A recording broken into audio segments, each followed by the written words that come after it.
Oh, the television gods are smiling on us today. You are looking live, Southern California, and we've got a car chase. The chopper's up in the air from KABC, ABC 7 for the Southland, and this truck was being chased by Chips, I think, on a freeway. And I don't know what freeway. We don't really know a lot. We're going to learn about things together today. If you're not interested in car chases, it's time to go away because we're going to do this one for a minute. Look at that, blowing through lights, and away he goes. Where is he? I don't know. But I know that he's going, and he's being chased. And that really is enough for us. It's 39 minutes past noon there, and this is Corona, California, which is not really Los Angeles, but very close. I'm now told he's a possible shooting suspect. So this could be a little more serious than the routine. Listen here. Residential neighborhood. You hear the chopper pilot. It's going to be a dead-end street. A dead-end street is a problem. I'm taking it right. Okay. The dead end would have been a negative for the driver of the blue truck and a positive for the police officers. But at this moment, we're sort of sitting in limbo. And all I really know at this point is that he is a possible shooting suspect.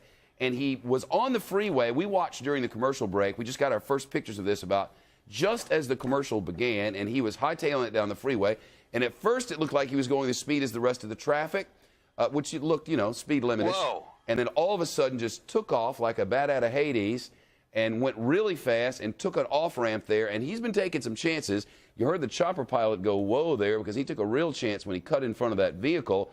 He didn't have the right-of-way, and clearly that vehicle didn't know there was a car chase going on.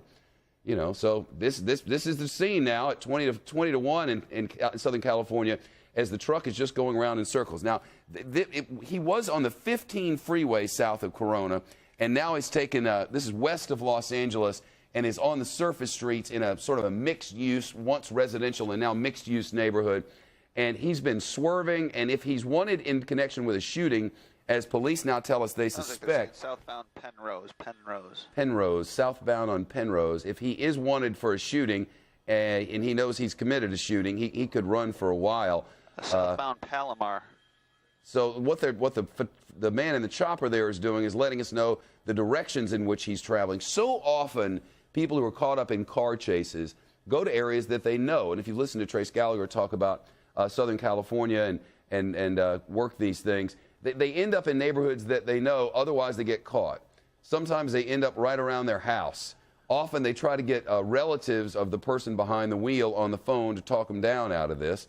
And certainly they'll be working to get his cell phone number to try to bring this thing to a safe conclusion. That turned everything off. The problem is they can't know if he's armed. As far as we know, they can't know. And that's coming up to let's listen to the chopper as he comes up to this interchange here.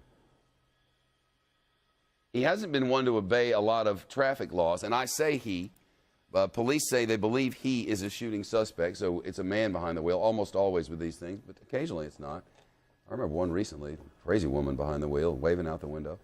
I copy that. But this one appears to just be taking his leisurely time now as he's on the surface streets. The problem is he's had a propensity to cut in front of people.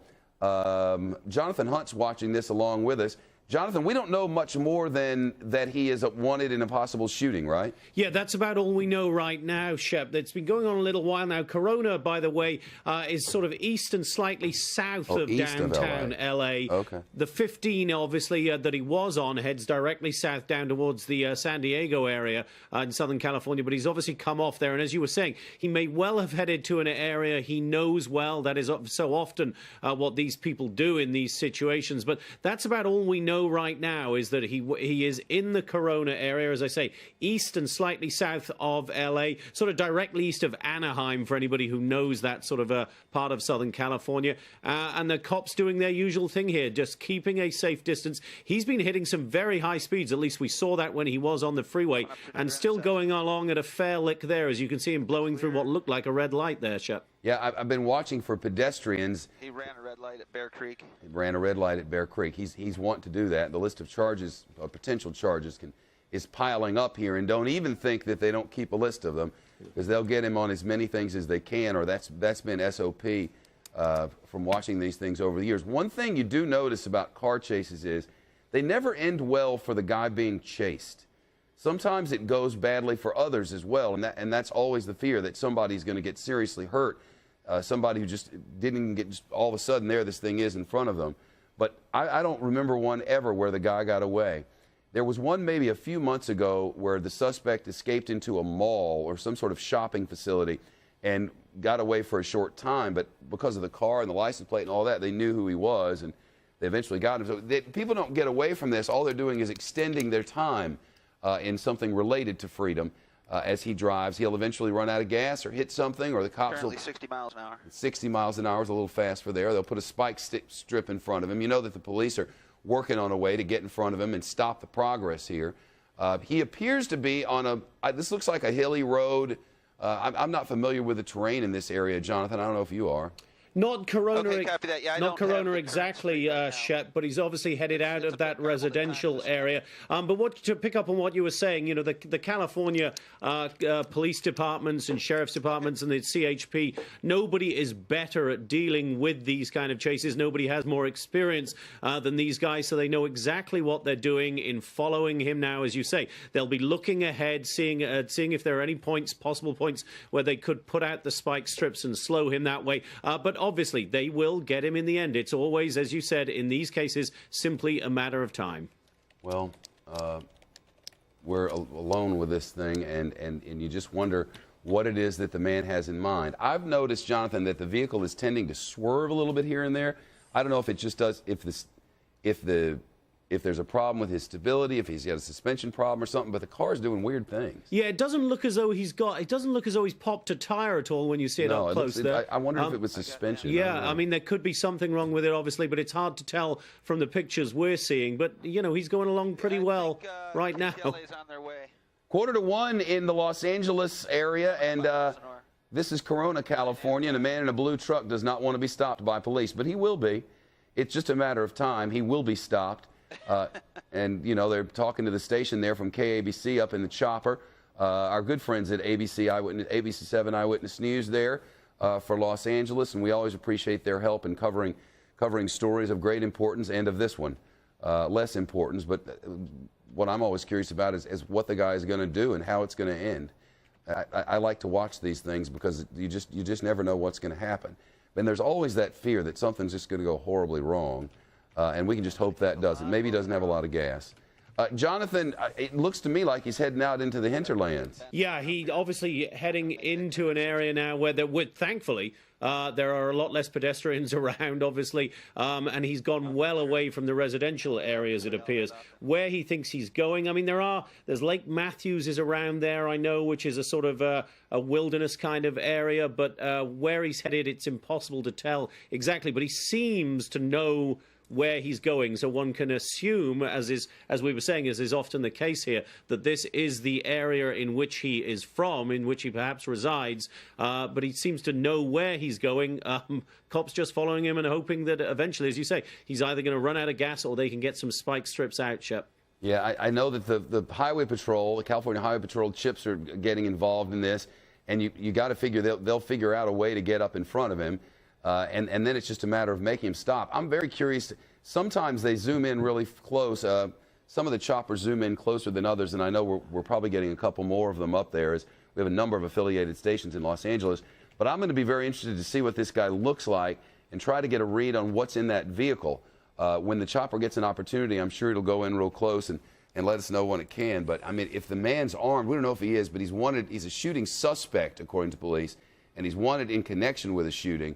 And you can just hope that he's not armed up in there and willing to do something stupid, Jonathan. Yeah, and if he is a shooting suspect, they will be exercising a huge amount of caution as they follow him. And indeed, if and when he stops, they will be very, very careful.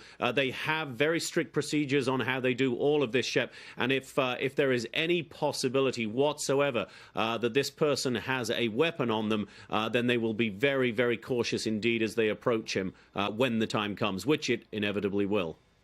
You know, this thing started in Riverside on Indiana Avenue. I'm getting from Don Fair and Claudia Cowan out in the Los Angeles Bureau, Jonathan. A robbery and shooting suspect. So I guess he robbed a place. I don't know if that was one incident or two. Don Fair's telling me, our deputy bureau chief out in Los Angeles, that he is a robbery shooting. One incident. It was a robbery. There was a shooting that happened during that robbery, and he's in a GMC Sonoma truck now. traveling in the outback there.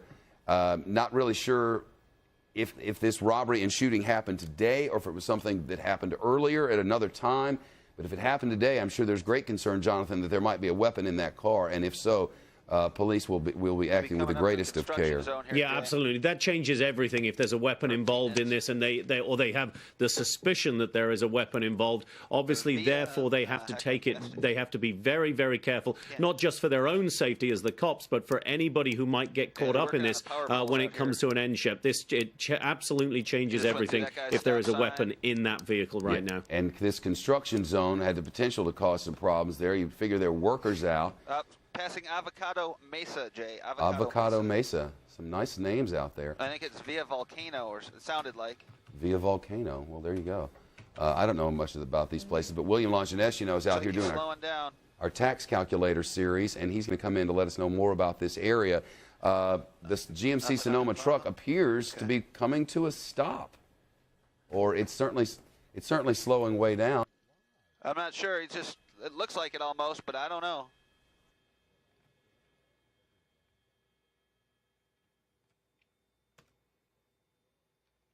So he's slowed down considerably, as you can see, but I'm not entirely sure exactly what's going on here. Maybe he's given up the ghost.